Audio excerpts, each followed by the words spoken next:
Happy Friday, folks. Senior Editor Mackenzie DeLulo here, and welcome back to the Texans Weekly Roundup. This week, the team discusses Louisiana Congressman Mike Johnson being elected as Speaker of the U.S. House, the Texas House passing border security bills and a vaccine mandate ban, Attorney General Ken Paxton suing to stop federal border agents from cutting concertina wire, the 14 constitutional amendments on the ballot for Texas voters, a new state law allowing religious chaplains to perform counseling services in public schools, a Mexican illegal alien sentenced to 15 years in prison after shooting a police officer, the Texas Department of Public Safety rescuing 14 sex trafficking victims, Lieutenant Governor Dan Patrick purchasing $3 million in Israeli bonds, the same amount he received from Defend Texas Liberty, a speaker at a Texas Association of School Boards event advising teachers on how to teach the 1619 Project, the U.S. Supreme Court hearing the First Amendment lawsuit of a former Castle Hills councilwoman, and the Texas Lottery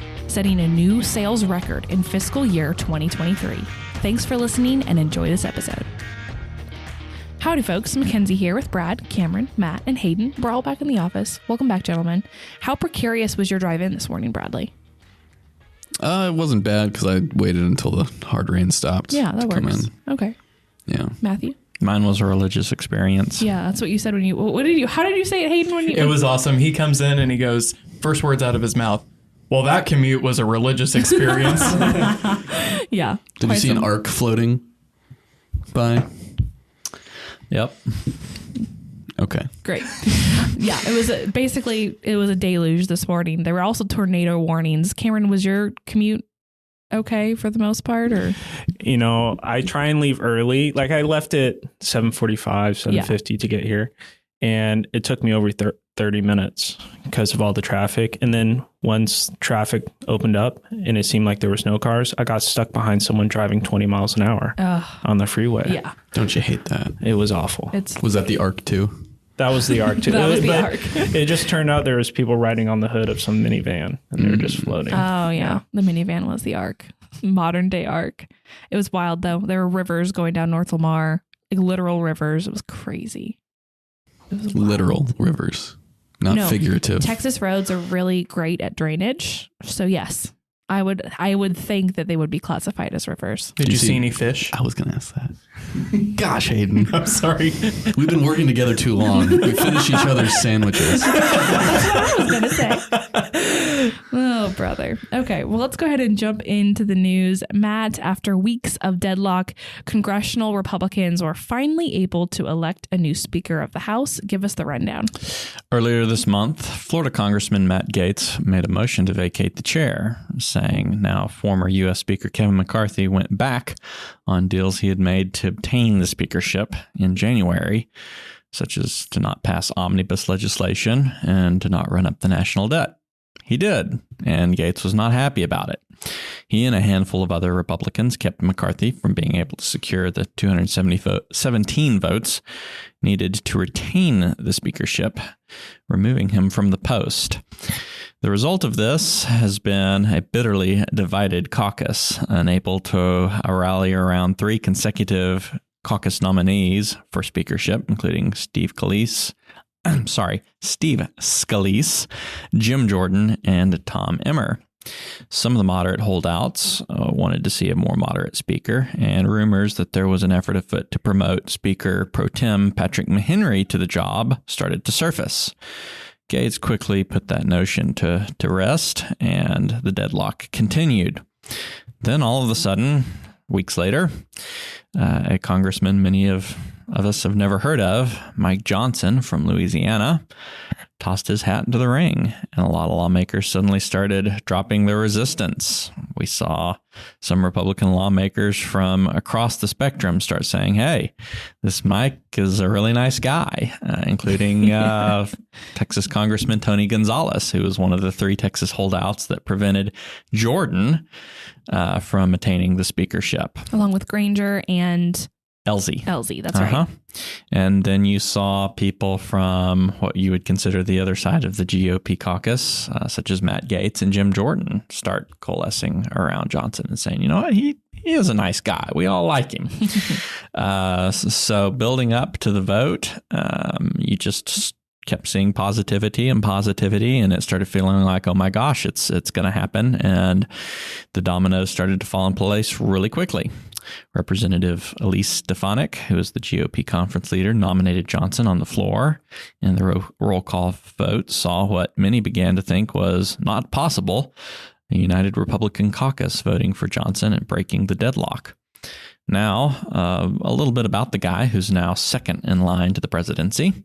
He's a married father of 4, a constitutional law attorney who used to work with the Texas-based First Liberty Institute, which is a conservative law firm we report on every now and then that has litigated and set landmark Supreme Court precedent focused on religious liberty issues. The decision to elect Johnson has ended a roughly year-long saga of historical events in the U.S. House, or so it seems. I don't know what other historical firsts and things that they could pull off between now and New Year's, but let's not hold our breath. But it started out with the 15 rounds of voting in January to elect McCarthy, something that hasn't happened in 100 years, to the first ever removal of a sitting U.S. Speaker of the House with the ouster of McCarthy from his position earlier this month, and now Johnson's election to finish out the 118th Congress. There you go. Matt, thank you for your coverage. I do want to call out Brad here. I looked at him when you mentioned Mike Johnson because Brad Johnson, same last name, just a benign little look over. Yeah, that's never happened before. The mention I have of never shared a last name with anybody. Brad, if you would let me finish my sentence, I'd be able to finish the story. Oh, okay. So if I just the benign mention of one Mr. Johnson, so I looked at the other Mr. Johnson in the room, to which Brad just looked at me like, what? And then he texted me, he says, 3rd most common name in America. Oh boy. And then I called him a snarky son of a gun. You left out the other text. Oh, my brother from another mother. That's what you said. Yeah, there you go. Yeah. Keeping up with the Johnsons. Keeping up with the Johnsons. That's right. Well, Matt, thank you. Let's move on to Texas Capitol news here. I'm going to tag Matt and Hayden and Brad to talk about this next bit. Brad, why don't you give us a 30,000-foot view perspective of what happened on the House floor yesterday? We are in the 3rd special session this year so far, and you were on the House floor when they took up 4 bills. Tell us what happened. A lot happened. It did. Is that enough? That was great. Okay. Yes. This was the first day that the House had a floor calendar. During this special session, they took up 4 bills, ban of COVID vaccine mandates by private employers, and 3 border bills that Hayden will give you a rundown of those. But started off with the COVID bill, and became clear from the get-go that it would not be easy to pass this. Democrats were not going to make it easy. They were going to propose a bunch of amendments and call points of order, try and kill the bill. That happened. Then there was a blow up between Republicans on the bill. Representative Brian Harrison offered an amendment that got point of order by Democrats because it did not adhere to the governor's call, which laid out the topic was a ban of COVID vaccine mandates by private employers. So Harrison wanted to extend that to all people, and then also students, I believe, was another one. Both of those got shot down. Republicans, namely Briscoe Cain, offered another amendment that tried to accomplish the same thing for the student applying the ban for students as well of medical schools. By redefining contractor, it's complicated. But that caused, once Harrison was speaking in favor of the bill that was sponsored by Representative Jeff Leach, caused a moment of tension between the pair because Harrison thanked the Senate, Mays Middleton, the author, activists, but not Leach or the House, to which Leach clearly was not happy, resulted in Leach going up and giving him some very passive-aggressive pats on the back during the speech. But also very hard pats on the back. Yes. Aggressive pats on the back. While Harrison was at the mic giving his speech. Right. And the two clearly do not like each other. But that was probably, as far as the amendment, whether it's effective or not, there are different opinions on it. Harrison says that it's not effective in helping medical students and nursing students. Other Republicans say it is. I don't know who's right, but they then moved on to the border bills. A couple of them, just standard amendments, points of order from the Democrats, trying to, they know it's going to pass, but they're trying to make it painful. Then we get to HB4, which was the bill that would create a penalty for illegal entry into the country, into the state. And eventually Democrats had a lot of amendments proposed. At one point, Cody Harris, representative Republican from Palestine, went up and proposed a motion to halt the filing of amendments. Democrats had, from what I was told, over 70 planned. They had only filed about 46. And they had withheld a lot of them until the bill was filed. And the strategy there is to prevent Republicans from finding points of order in advance on the amendments, and because Democrats wanted record votes on any number of things. And so Republicans were like, no, we're not going to let you do this. It had already been a long day. And so they proposed this motion that is seldom used, but is as Hayden pointed out, is a valid parliamentary maneuver. It caused a blow up. The Representative Armando Wally was questioning from the back mic, got a Democrat from Houston, got a ruling from the speaker that this is allowed. It's a legitimate maneuver. Then he went up after that and did get in Cody Harris's face. And the two are apparently pretty good friends, but it was a massive blow up. You can probably see the video of it on Twitter somewhere. A lot of profanity. Yeah, but Democrats were yelling at the Republicans. Republicans were kind of standing there and taking it or trying to reason their case. There was not yelling going both ways. It was more of one direction. But that caused the speaker to hit pause on the night's events. And what time is it at this point? 6:30 p.m. They'd been on the floor since 10 a.m. So already a pretty long day. Everyone's just mad. Everyone's angry at each other. They're also angry that they're still in Austin for the third special session. And not including a historic impeachment trial that lasted for a couple of weeks. Yep. And so they get to that point. The speaker hits the gavel, says, we're standing at ease for a half hour until 7 o'clock. Well, 7 o'clock comes around and there's still nobody on the floor. Ethiopia leadership and Democrats were trying to negotiate a deal on how many more amendments to allow, but not the full 77 or however many they actually wanted to propose. 77 was the number I heard, but that lasted multiple hours. And they finally came back. Then they started doing the process that we all expected would happen. Amendments proposed to strike the enacting clause was the first one. That's the method to kill the bill. And that went on for a long time. Eventually, Republicans started calling the question on amendments. And I believe a question was called on the bill itself. This is 3, 4 in the morning, very late. And eventually what we all knew was going to happen happened. The bills all passed. The House suspended the rules to pass them all on third reading again. That way they don't have to come back today and do it.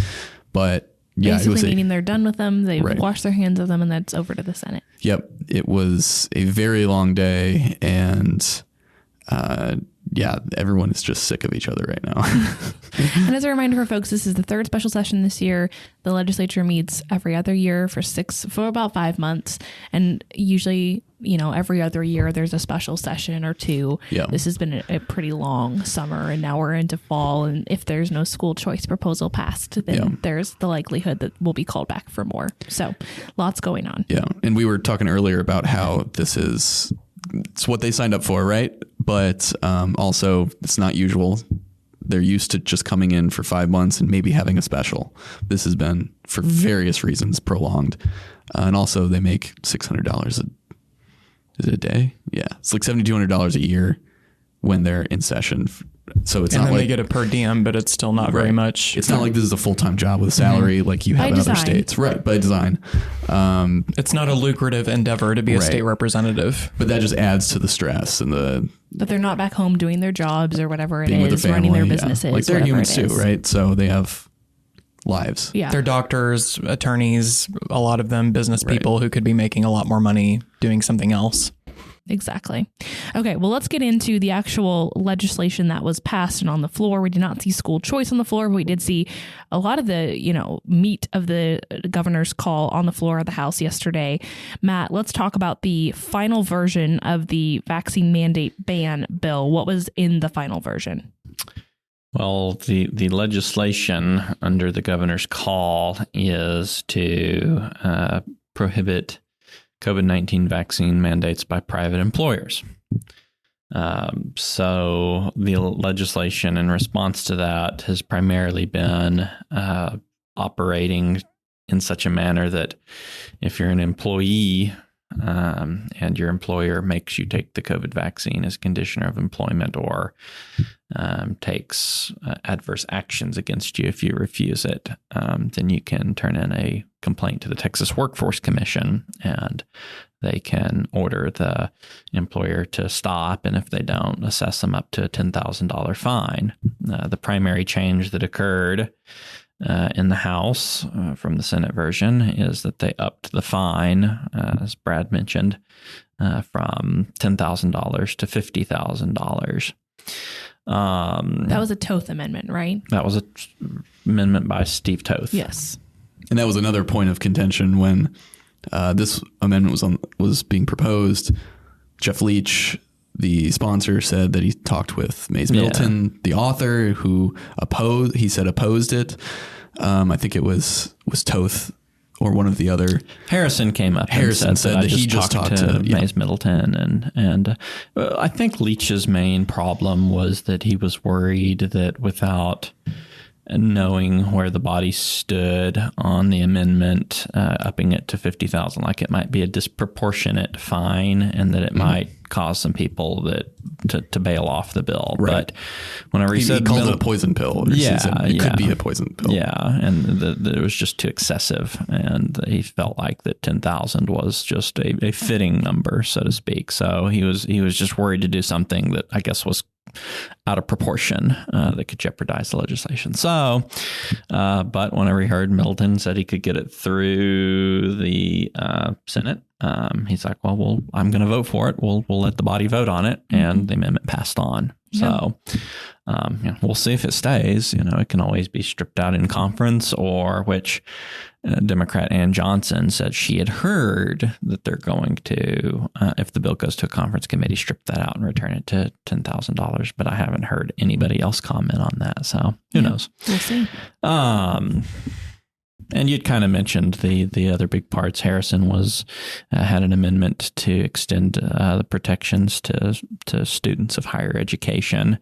The parliamentarian sustained points of order on those, basically saying they're outside the governor's call. So then Briscoe Cain did this amendment that kind of messed with the definition of contractor, saying that it, by kind of toying with that language, that it kind of, in some circumstances, like students that are employed, like a medical student that's interning or something like that, Doing clinicals. Yeah.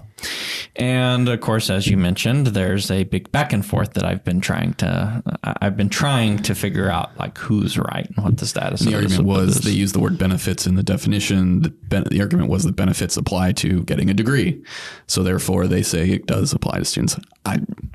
Who knows? Yeah. So I've been trying to sort all this out this morning. And so in a nutshell, for our listeners to understand where things are at, you already had Senate Bill 29 pass earlier this year, which prohibited COVID-19 vaccine mandates by governmental entities like local governments, and that included, public schools. So then you still have the private institutions, which is what this amendment was focusing on. So then this Cain amendment would narrow that down to, students that have contractor jobs, et cetera, et cetera. So it's closing things down. It might not be all encompassing, but I don't know. We're still figuring it out. We're still figuring it out. Exactly. Well, Matt, thank you so much for your coverage there. Hayden, let's talk about the border bills that passed. That was a big part of yesterday's discussion. Talk to us about what exactly was in those proposals. I love all of this parliamentary quibbling. I just had to add that as a side note. The substance of the bills that spurred all of this was a series of border security measures, the first of which was House Bill 6, which would appropriate an additional $1.5 billion for border barrier projects. This would appropriate the funds directly to Governor Abbott's office so he can continue his border wall and border barrier projects. And we'll talk a little bit about some of the concertina wire later.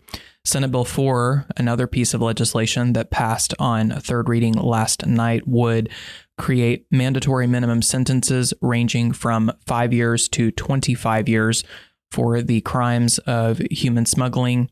It would create affirmative defenses, however, for close family members who are found guilty of smuggling another close family member. House Bill 4 was what really set off the bombs last night in terms of Representative Wally's confrontation with Representative Harris and the hours of heated debate that ensued. It would criminalize illegal immigration at the state level. A lot of people think to themselves, is this not already a crime? And it is criminalized at the federal level, but this legislation would make it criminal at the state level. It would also authorize state law enforcement to escort illegal immigrants back to a port of entry and order them to leave. Further, it would make it a second-degree felony for an illegal immigrant to disobey an order by a Texas peace officer to leave the country if instructed to do so. That's an outline of the border security bills that were passed yesterday on third reading. I believe the only legislation that received bipartisan support was the human smuggling bill. The other bills were passed along party lines, it seems, although a few Democrats joined Republicans in supporting the bill to set the mandatory minimum sentences for human smuggling. There you go. Hayden, thank you so much. And now, Brad, really quickly looking forward, we have about a week left in this third special session, not much time. School choice is still on the docket. What else are we looking for and waiting for in the final week of this session? Well, we'll be waiting for whatever conference committee reports come out of the bills that we just discussed. And then we'll be waiting to see what the legislature does on education. The House wants to combine a teacher pay raise, education funding increase, and school choice program together. The Senate is less about that, I think, although they might compromise on that. But the question is, does anything on school choice pass? And if not, will Governor Abbott call them back for a November special? There you go. Absolutely. Thank you, Bradley. Hayden, let's pivot here. Attorney General Ken Paxton filed a lawsuit in federal court against the Biden administration. This week, we're kind of, back to basics here, back to normal. Paxton suing Biden. This is where we're at. Talk to us about the substance of the complaint. It's news and it's not when Attorney General Paxton sues the federal government, because this is certainly his pattern throughout the Biden administration, especially on border issues. The substance of the most recent complaint is the Office of the Attorney General's claim that the federal government is unlawfully tearing down concertina wire the state of Texas has placed to deter illegal immigration and make it more difficult to cross the border unlawfully. And some border sheriffs and other law enforcement have described these types of border barriers as a funnel as well, to direct people to areas where it is more accessible to enforce border security. The destruction of private property is part of the complaint. Attorney General Paxton is claiming that the feds are unlawfully destroying private property in an arbitrary and capricious fashion, and that they are acting outside of their lawful statutory authority by working against the state of Texas in its border security efforts, setting up this concertina wire as a way to prevent illegal entry into the country.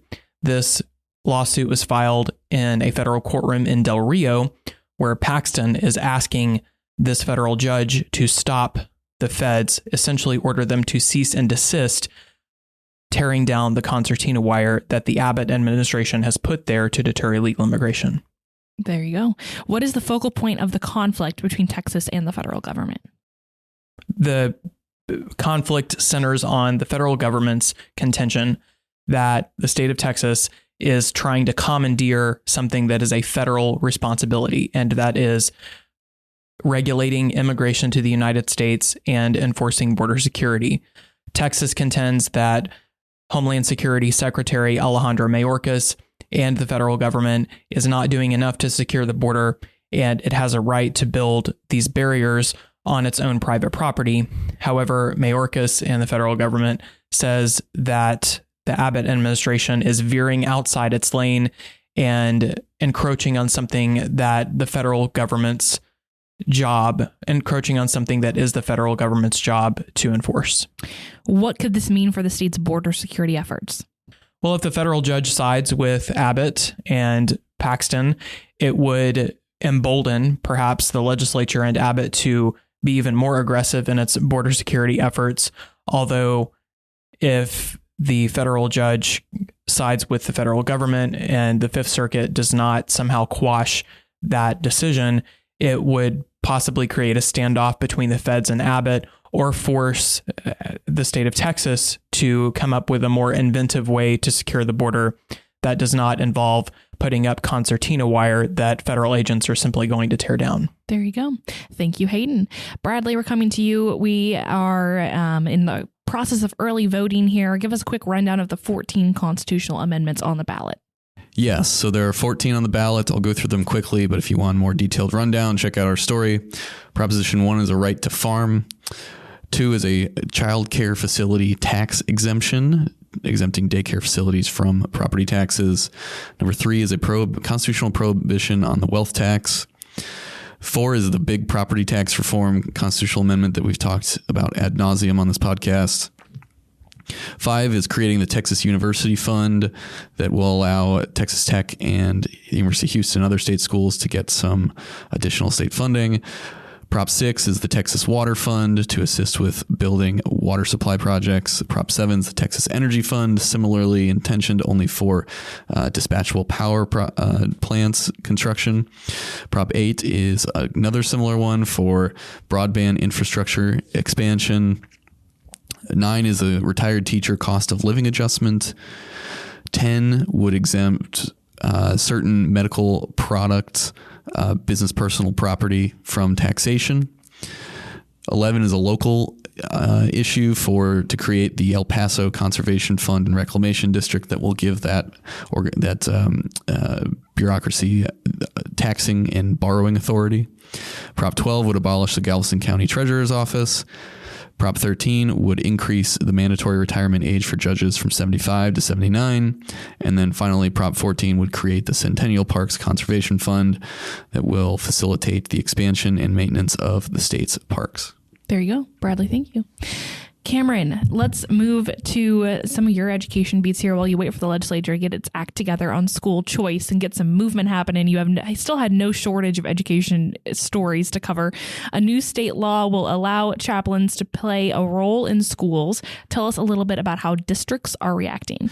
Yeah, so in this past legislative session, Senate Bill 763 was passed into law that allows school districts the option of accepting and hiring or allowing volunteer chaplains to perform duties similar to that of a school counselor. Some school districts have agreed with this sentiment and have voted to allow counselors into these schools, or chaplains rather, into these schools, while some have opposed it.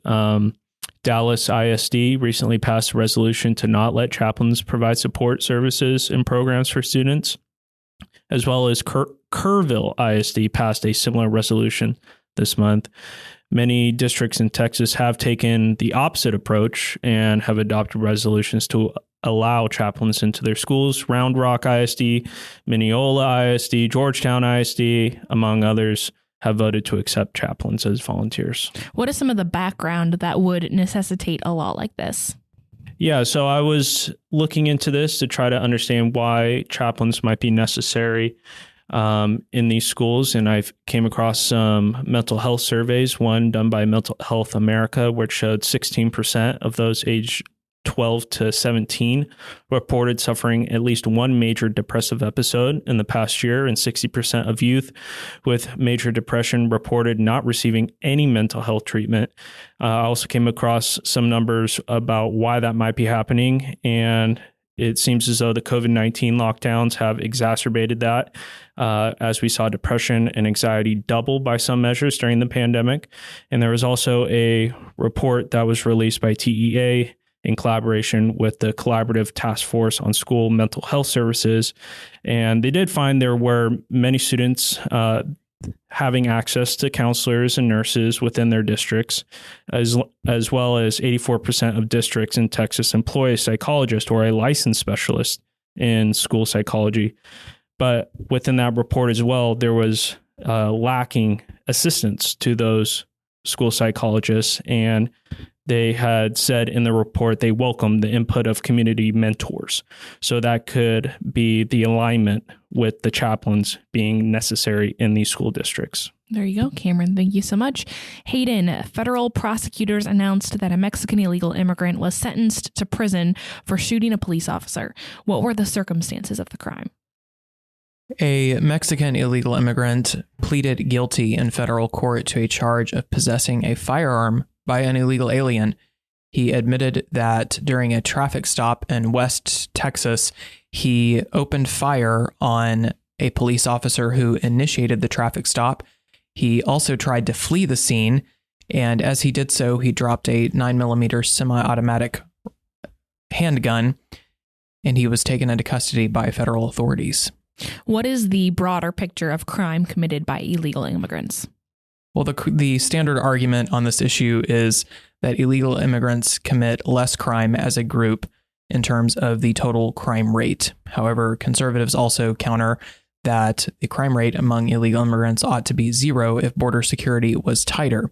But the federal government does publish data regarding suspected criminals who are caught crossing the border illegally. Governor Greg Abbott's office also publishes information related to Operation Lone Star, which is the state's effort against illegal immigration. 35,500 suspected criminals were stopped by state police and National Guardsmen for crossing the border unlawfully. They were suspected criminals, and that resulted in 32,300 felony charges, according to data published last week by the Abbott administration. Federal border guards also encountered 15,267 illegal aliens with criminal convictions during fiscal year 2023, according to the most recent federal data available. There you go, Hayden. Thank you. Matt, coming to you. Law enforcement from local, state, and federal agencies worked together in a joint 4-day operation to crack down on human traffickers that resulted in 7 arrests and 14 victims rescued. Give us the details. Operations like this have become a common story that we report on here at the Texan. In this case, the Department of Public Safety says they targeted those seeking to exploit human trafficking victims via online communications in a 4-day-long operation that occurred last week that resulted in the arrest of 7 individuals for felony-level solicitation of prostitution. Most of the suspects that were arrested were from the Midland-Odessa area.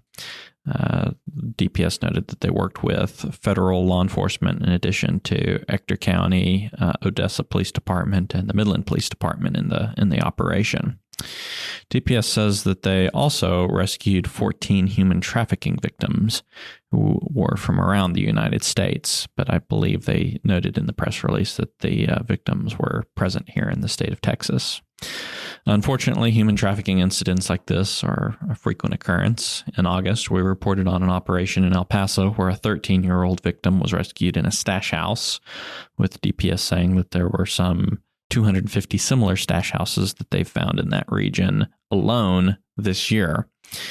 State officials have said that the prevalence of human trafficking is directly tied to the crisis at the southern border. There you go. Hayden, thank you so much. Bradley, coming to you. The story that seems to find new life every day had a big update this week. What did Lieutenant Governor Patrick announce related to the ongoing Defend Texas Liberty story? So Patrick announced his campaign would purchase $3 million worth of Israeli government bonds to assist the Jewish state with financial liquidity in its war against Hamas. The amount is exactly the same amount he received in a donation and loan from Defend Texas Liberty, the embattled conservative PAC that, at least until recently, was run by former state rep Jonathan Stickland. We previously discussed the report by the Texas Tribune that Nick Fuentes, the right-wing gadfly and anti-Semitic commentator, was seen going into the Pale Horse Strategies Fort Worth office. Pale Horse is the umbrella organization under which DTL operates. In his announcement, Patrick said, "Let me put this as clearly as I can. If you are anti-Semitic, if you admire Hitler and don't believe the Holocaust happened in Europe, if you hate Jews, you are not a Republican and you are not welcome in our party." Very strong words. There was an open question whether what he would do with this money. He actually previously said, "I'm not going to return it. It was taken in good conscience.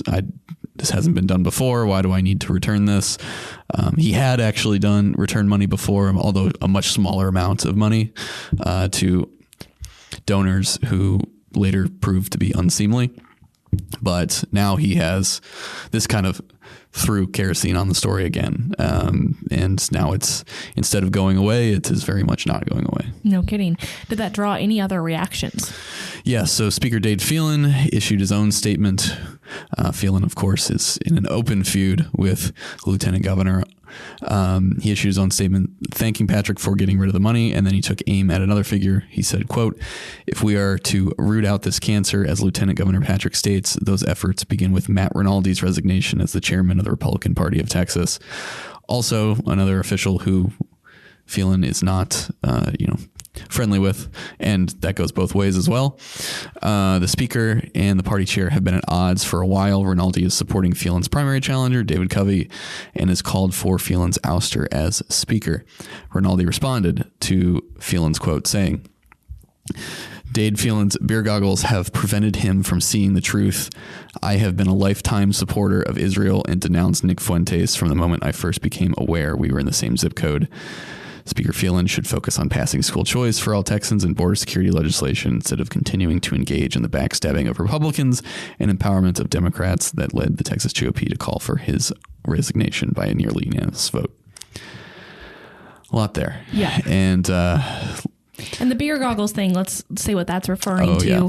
Back when the Paxton impeachment was on the precipice of becoming public knowledge, Attorney General Ken Paxton accused Dade Phelan of presiding over the House chamber while intoxicated. A video went viral of the speaker slurring his words during a late night legislative marathon. Yeah. And so Paxton, right before it was announced that the House was pursuing impeachment articles, went after Phelan and again accused him of presiding over the House while intoxicated. So that's what he's referring to in that statement. Yep. And only until very recently has Phelan addressed that accusation. He said, basically, it's not true. Obviously, other people disagree. Who knows? But it is just another thing adding fuel to this fire. And it's going to keep burning. It's a pretty big fire at this point. Yeah. There you go. Thank you, Brad. Cameron, coming to you. A recent hidden camera video revealed how some members of the Texas School Board Association, known as TASB, are being taught how to continue to use CRT in the classroom. Tell us what happened. Yeah, so I came across this video by Accuracy and Media. They released an undercover investigation that showed a presentation from the law firm Thompson and Horton LLP at the Texas Association of School Boards Conference, giving advice on how schools can continue using the New York Times 1619 Project and avoid discipline if caught teaching that type of material in the classroom.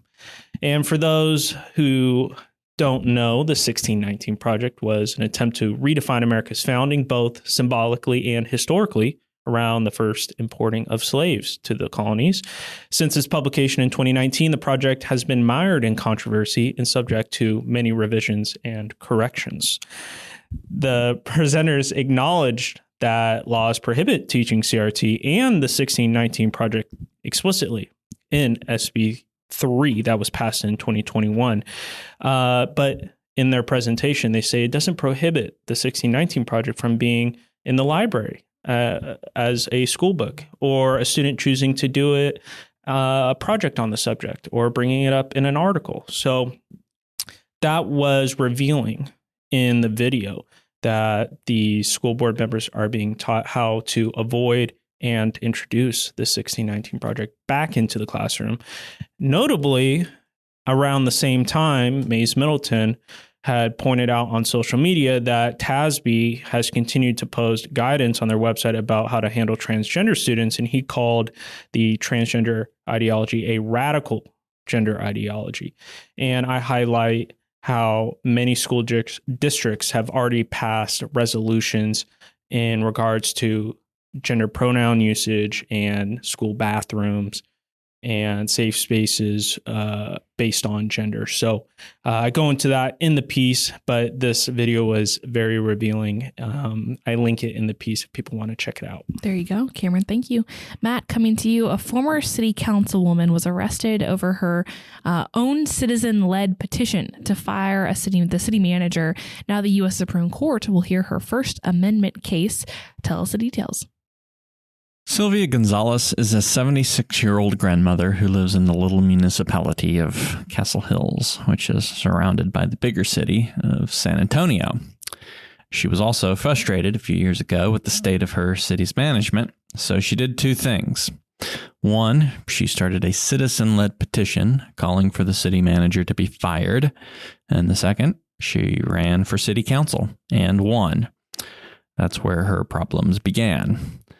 During her first meeting, Gonzalez was sworn into office by the Bexar County Sheriff. Allies, she says, of the mayor tried to argue that she wasn't legitimately sworn in on a legal technicality, saying that the sheriff wasn't acting in his official duties when he administered the oath. Therefore, it wasn't legitimate. She wasn't officially in office, and tried to remove her from the council, forcing her to file a lawsuit and obtain a court order protecting her incumbency. But it didn't stop. At another meeting, a resident friend of hers submitted the petition to the council that Gonzalez had spearheaded as a private citizen. At the end of the meeting, Gonzalez walked away from the council dais to talk to somebody, and she was told the mayor wanted to talk to her. So she returned to the dais, and that's when Mayor J.R. Trevino then asked her where the petition that had been submitted was. Gonzalez wasn't sure. She was perplexed and looked around on the dais and saw it poking out of her council binder. So she picked it up and handed it to the mayor and didn't think much of it. But that's where this seemingly little thing suddenly turned into a big thing. Mayor Trevino then ordered a city police officer to investigate the matter, alleging Gonzalez tampered with a government record. A police officer found no wrongdoing, but it didn't end there. Trevino then got a local attorney, Alex Wright, who holds a police commission with Castle Hills, to conduct an investigation into what it seemed like a seemingly innocent incident. A month later, Wright circumvented the Bexar County District Attorney and went straight to a judge to get an arrest warrant for Gonzalez, charging her with a misdemeanor crime. The case notes that Wright could have issued her a citation, but instead, every path he chose to take resulted her going to jail, which resulted in her mugshot being disseminated, more and more legal problems building up.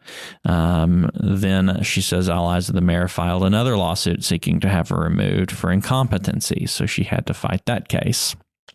Long story short, she's no longer on the city council, but she wanted to seek justice. When the Bexar County District Attorney intervened in the case, he saw that the charge was quickly dismissed.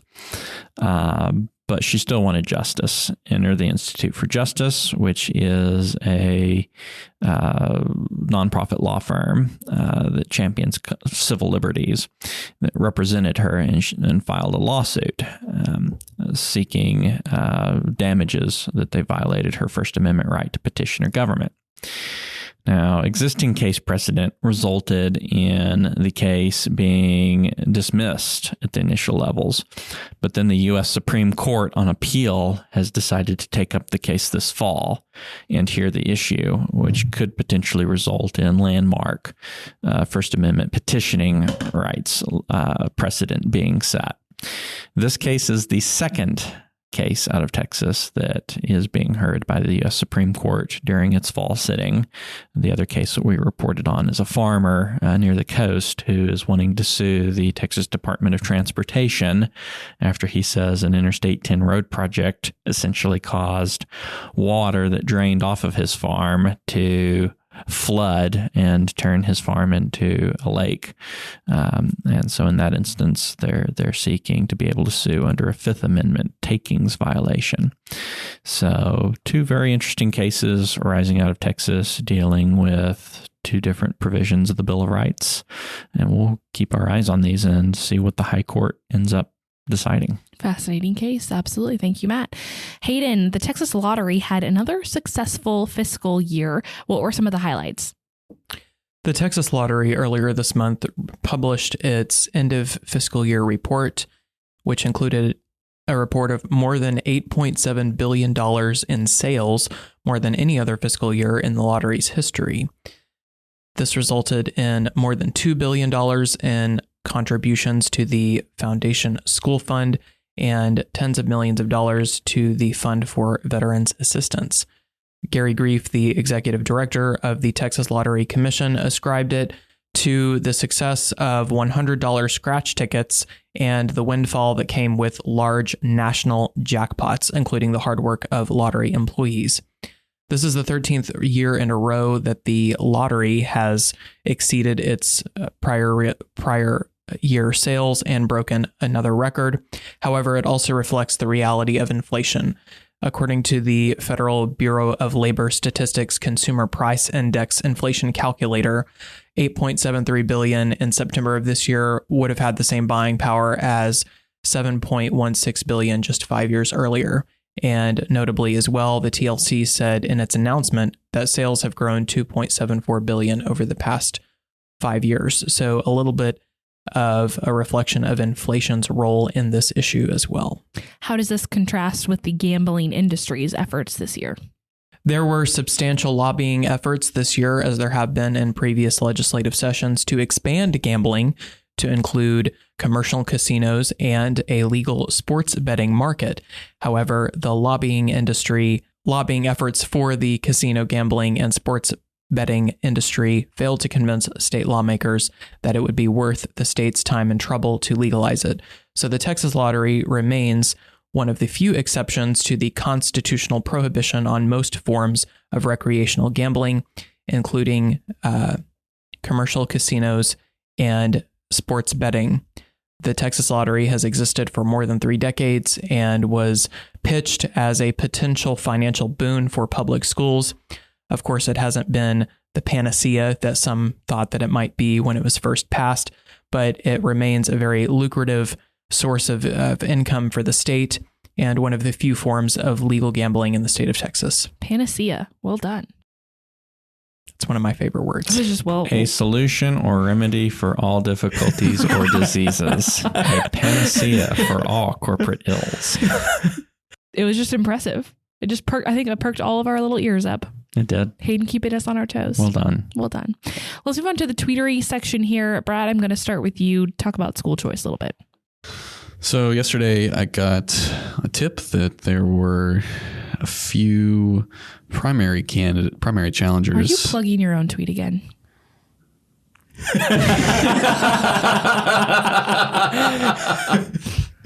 Would you rather I talk about the Michigan sign stealing scandal and going on a rant about that? Those are my only 2 options. It's the only other thing that's coming to mind for me. So you could go for the nuclear option and talk about your perspective on birds. Oh, they're just not real. Lord in heaven. Anyway, Sorry, if I'm allowed to finish. Keep going. Okay. Did you know that the bird is the word, though? It always has been. There are 3 Republican primary challengers that are kind of waiting in the wings to see the outcome of school choice, if there's a vote, and if the member they're looking to challenge does not vote the way they want, it sounds like they're going to jump in. Those are Victor Leal in HD 88, that would be against Ken King out in West Texas. Hillary Hickland in HD 55 versus Hugh Shine, I believe he's in Temple. And then Chris Spencer in HD1, who would run against Gary Van Dever. I believe that district is out in East Texas. So it's Gary Van Dever is like toward Texarkana. It's along Oklahoma. So yeah. Way northeast Texas. Way northeast. But yeah, so depending on whatever happens with school choice, there might be 3 more primary challengers that are likely to have significant backing against those members I mentioned. But I guess we shall see what happens. Yeah.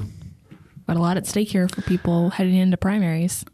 That and the Paxton impeachment are fueling a lot of potential primaries. Yeah. And especially in the House. And that's going to continue to be the case. The Paxton impeachment has caused a little bit of consternation, like a little bit. kerfuffle on the primary trail. Just slight. Yes, just a slight kerfuffle. On that note, my tweetery for today is Cruz tweeted, which we'll have a piece on by the time this this podcast is out. But Ted Cruz just tweeted, the Texas Senate has passed school choice 3 times this year. The Texas House needs to get it done. Nothing matters more for Texas. I will vigorously support conservative pro-school choice primary opponents against Republicans who vote no this text-ledge special session. And on top of that, Governor Greg Abbott earlier before this special said, we can do this the easy way or the hard way. The easy way was calling specials and passing it. And the hard way, I believe, is him getting involved in primaries and using that large war chest that he has. So a lot riding on this. And Abbott certainly has the biggest campaign apparatus and, of course, war chest of elected Republicans in the state. So, and it seems he's shown a lot of willingness to wield that this primary season when potentially that had not been the case before. Certainly some members in the legislature had been endorsed by Abbott who opposed school choice. And so we'll watch that this cycle. I don't think that will be the case anymore. Yeah, we could see Abbott going in for primary challengers and the speaker going in to defend his GOP members. Yeah. That would be an interesting dynamic. Oh my gosh, absolutely. And Paxton, to Hayden's point, has already made it very clear that he's, going to involve himself in the primaries as well. He's come on and endorsed candidates already. So we're certainly watching this go down, and impeachment is the cornerstone issue for Paxton on that, of course. Now, Cruz has said previously that school choice is the civil rights issue of this generation. That's been Cruz's line over and over again. So Cameron will certainly have something up on that very soon. I'm envisioning sort of that scene at the end of the Avengers movies where, the battlefield is taking place and all the different armies are showing up. Similar, different motives, but similar battle lines. I'm envisioning the food fight scene from Animal House where there's stuff flying in every direction. Or maybe the scene in Anchorman where they all show up on the back street to fight it out. That's the greatest scene ever. My Lanta. Okay, let's move on. Hayden, why don't you tell us what your tweetery is today? Well, we touched on the weather this morning and how exciting our various drives into the office were. This morning, I live near the highway, and it took me more than 15 minutes just to get to the on-ramp on the highway. But at least I didn't have to swim to work today. Some people in Dallas apparently did, because I'm looking at a video of a highway in Dallas that was absolutely flooded. People are sitting in their vehicles with their hazard lights on. Oh my gosh. Water is up to the door handles on their vehicles. And I'm just thinking about how terrifying that would be to be sitting there in the water. One of the cars looks like it's sliding backward. And I know that he wasn't putting his car in reverse and going into the water on purpose. So he must have been floating backward into the water. That's one of my worst fears, is getting caught in a flood. On Mopac this morning, I thought, I am already on the highway. It was raining pretty hard when I left to work, but by the time I got to the highway, it seemed the rain had let up a little bit. But that's when I heard the tornado warning on the radio, and I thought, well, I'm already in traffic. I don't know that it would be any advantage to try to get off at this point. That's foreboding to hear it on the radio on your commute. It was. I heard it right before I got onto Mopac, and then I heard it again while I was on Mopac, but it was still in Caldwell County near the airport. So I thought, I guess if it was heading in this direction, I would try to get off of the highway, but everyone else would have the same idea. So it might have been a moot point at that point if I had heard that it was headed toward the highway. But I don't know. I don't know what I would do in that situation. But I think the classic advice here, they tell you don't hide under an overpass if there's a tornado coming. They tell you not to do that anymore. But I think turn around, don't drown still applies. So don't drive into a body of water. It seems to be common sense. I don't know if these people could have followed that, though. It may have happened while they were sitting there because of the flash flooding aspect of it. But I'm just looking at this video hoping that never happens to me or anybody that I care about, because that looks terrifying. No, it really, I remember Mythbusters did this. Anybody watch Mythbusters back in the day? Oh, I love Mythbusters. But they did a show on if your car, like if you drive off a bridge and your car is sinking and submerged in water, like the best course of action to get out. And I mean, you'll want to if you can't get the door open as soon as possible, then you're supposed to roll down. Well, maybe I should check my facts before I give advice on how not to drown in your car on a podcast. But I believe, to my best recollection, that you're supposed to roll down the window and actually let water come in so it equalizes, and the pressure, like you could actually open your door. Because if there's water on the outside and no water on the inside and just air, like the pressure will not allow you to open the door of your car. Correct. So you need to equalize it quite a bit. So just as a heads up. Okay, well, Matt Stringer, I just believe what Matt Stringer says. So there you go. Okay, Matt, speaking of weather, what you got? Well, I have to give a shout out to a tweet from Michael Atkinson, a local CBS political reporter who shared their Weatherman's post. The Weatherman noticed a tweet this morning from Elon Musk, who shared a little 7-second video about the rain here in Austin. And it kind of shows this hilly aspect of Austin. And so the Weatherman drew a circle on a map and said, cross-referencing this tweet's timestamp and the hilly nature of the terrain of the video, I can confidently or unconfidently say that Elon is somewhere in this circle. He said, hi, Elon, make sure to watch CBS. But I was thinking about this, and I cannot remember the guy's name, but there's a page on social media somewhere that there's this guy that's a professional geolocator, and people will send him some random picture of a mountainside or a street corner or something like that somewhere in the world, and he will literally find it. So I thought it'd be hilarious. It's insane how fast you can do that. Yeah, it just blows my mind. And he'll talk about the things that he sees, and some of these pictures, some there will be like, okay, a sign, and you can see the language on the sign and figure out, okay, well, it's this country and, all this sort of things. But some of these pictures, I mean, it would be about like this video that Elon shared where it's just like two hills coming across each other and some trees and all of that sort of stuff. But literally the guy can take note of some details that none of us would notice in here and be like, oh, well, there's only 3 locations in Austin where 2 hills like this intersect. And, this one's doesn't have this type of trees on it, all this sort of stuff, and literally narrow it down to where he's at. So, I thought it was pretty cool. Pretty wild. Cameron, let's move off of weather here just for a second to a pretty fun little tweetery you got. Yeah, so I was just on Twitter and came across this story about Lil Wayne. Yes, Lil Wayne the rapper. If anyone knows any other Lil Waynes, let me know. But Lil Wayne the rapper, he is now a part of a Major League Pickleball team. Major League Pickleball?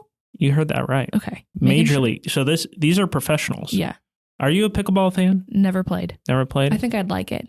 Yeah. I suck at tennis, so this might make me a little bit more like accessible to paddle sports. Paddle sports. What about you, Brad?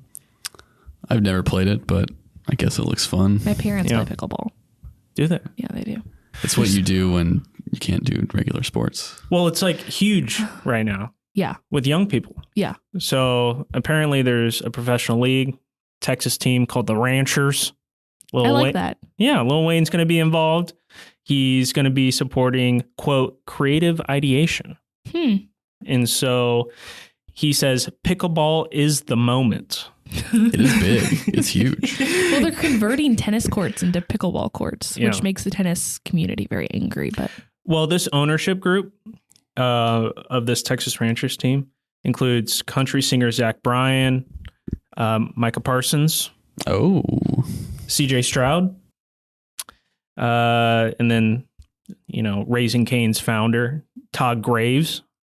So some big names. I had no idea Zach Bryan was part owner of a major league pickleball team. I love that. I just don't know, are they doing this just for fun, or are they expecting a return on? They're trying to diversify their portfolio. Yeah, I guess. That's pretty cool. I just thought it was fun. Is the Texas Rangers like a Dallas? Is it just a statewide team, or do they have a city that? I have no clue. Okay. I've given you all the details. I know. All the details you know. Yeah. Texas Rangers pickleball. I don't actually. It might just be a Texas team. Yeah.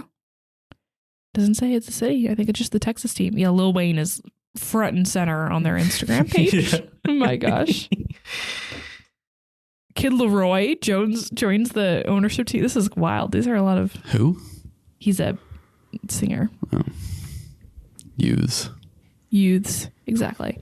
Well, that's quite fun. Now what if we played pickleball as an office? That'd be fun. Ooh. I think only a couple of us would enjoy that.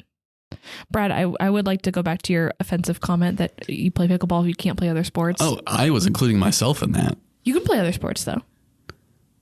Not like you coach a little league baseball team. And you played baseball. I do not play baseball. You played baseball. I did. That's what I said. I don't play anymore. That's why I would be ripe for pickleball. Okay. Just making sure you're not offending a lot of people. People are going to be offended regardless. Is pickleball on ESPN? The Ocho. Well, I've seen they have cornhole on there. They got to have pickleball. Yeah. Oh my gosh. Okay. I need to tell a story. It's really just about me winning at cornhole. My husband and I went to Punch Bowl Social in Austin the other day and played cornhole. And I would just like to say I won every single game, and usually he was at 1 point and I had 11. So just for the record. Ooh. Now that I've bragged about it, I'm going to lose every time I play. Congratulations Thank you. on your victories. Thank you. It was really great. It really made me far too happy. Peaked. You'll never get past that. I should just know never to share my victories with Brad. Sharing anything personal in here is precarious. It is. It's so true. Our office is kind of set up perfectly for cornhole. You're right. With the hallway. Yes, right down the middle of the desks. Yes. Yeah. Well, even right there. That could be good too. Well, don't tempt me with a good time. Okay. Gentlemen, thank you for your fantastic tweetery. I feel like tweetery was especially great this week. So thank you. Yeah, it was very good. Folks, we so appreciate you listening, and we will catch you on next week's episode. Thank you to everyone for listening. If you enjoy our show, rate and review us on Apple Podcasts, Spotify, or wherever you listen to podcasts. And if you want more of our stories, subscribe to The Texan at thetexan.news. Follow us on social media for the latest in Texas politics, and send any questions for our team to our mailbag by DMing us on Twitter or shooting an email to editor@thetexan.news. We are funded entirely by readers and listeners like you, so thank you again for your support. Tune in next week for another episode of our weekly roundup. God bless you, and God bless Texas.